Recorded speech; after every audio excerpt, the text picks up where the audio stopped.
Thank you. Senator Warren. Thank you, Mr. Chair. It's good to see you again, Chair Yellen. I want to follow up on the letter I sent you last month urging the Fed to remove the Wells Fargo board members who served during the bank's fake accounts scandal.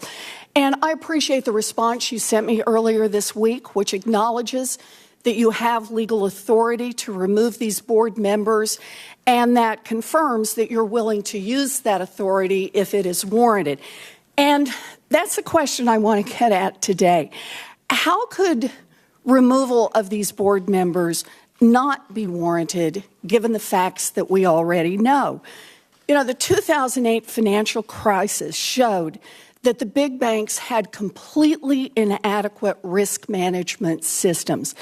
And after the crash, the Fed established tough new rules for risk management. Those rules imposed higher risk management standards on bigger and more complex institutions, which means that Wells Fargo, by law, had to meet a very high standard. So let's lay this out. The Wells Fargo Board of Directors is ultimately responsible for risk management at the bank. Is that right, Chair Yellen? That is a responsibility. Good. So the board is responsible, and here's what they're responsible for under the Fed's own regulations.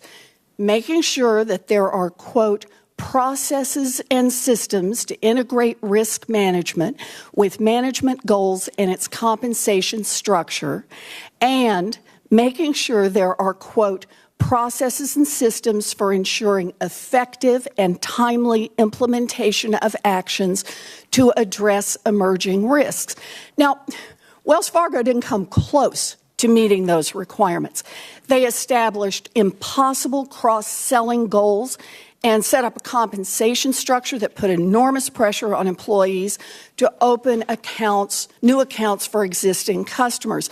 And despite a mountain of evidence that these incentives were leading to the creation of fake accounts, the board did nothing for years. The result was thousands of employees opening more than 2 million fake accounts. So can you explain to me how the Wells board can possibly have satisfied its obligations under the Fed's risk management regulations? So I'm not prepared to discuss in detail what is confidential supervisory matter. I will say that the behavior that we saw was egregious and unacceptable, and it is our job to understand what the root causes were of those failures. And as I've agreed, we do have the power, if it proves appropriate, to remove directors. A number of actions have already been taken, and we need to conduct a thorough investigation to look at the full record to understand the root causes of the problems, and we are certainly prepared to take enforcement actions if those prove to be appropriate. Well, I appreciate that, Chair Yellen, because we already know a lot that's just in the public record and that Wells itself has already admitted to, and that, in fact, Wells Fargo's own board commissioned an investigation by the law firm Sherman and Sterling and found that the board was far too deferential to Wells executives on risk management issues and ignored several red flags about the scope of the fake account scandal. So there's already a lot out there in public. And here's what worries me. Time after time, big banks cheat their customers and no actual human beings are held accountable. Instead, there's a fine, which ultimately is paid for by shareholders, not by executives, and certainly not by directors of the board. And nothing's going to change at these big banks if that doesn't change.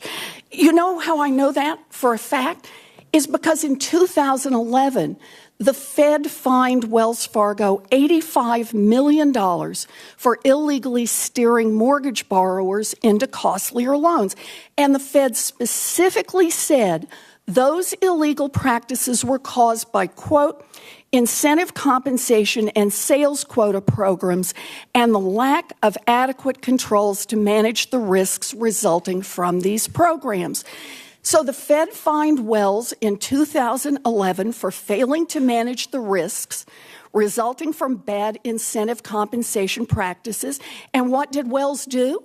For the next 4 years, immediately after that fine, the board signed off on incentive compensation practices that led to the creation of 2 million fake accounts. Fines are not working with these giant financial institutions. If bank directors who preside over the firing of thousands of employees for creating millions of fake accounts can keep their jobs, then I think every bank director in this country knows that they are bulletproof. And that poses a danger to the rest of us every single day. You have the power to change the culture on Wall Street. I know you care about this issue. I hope you will use that power.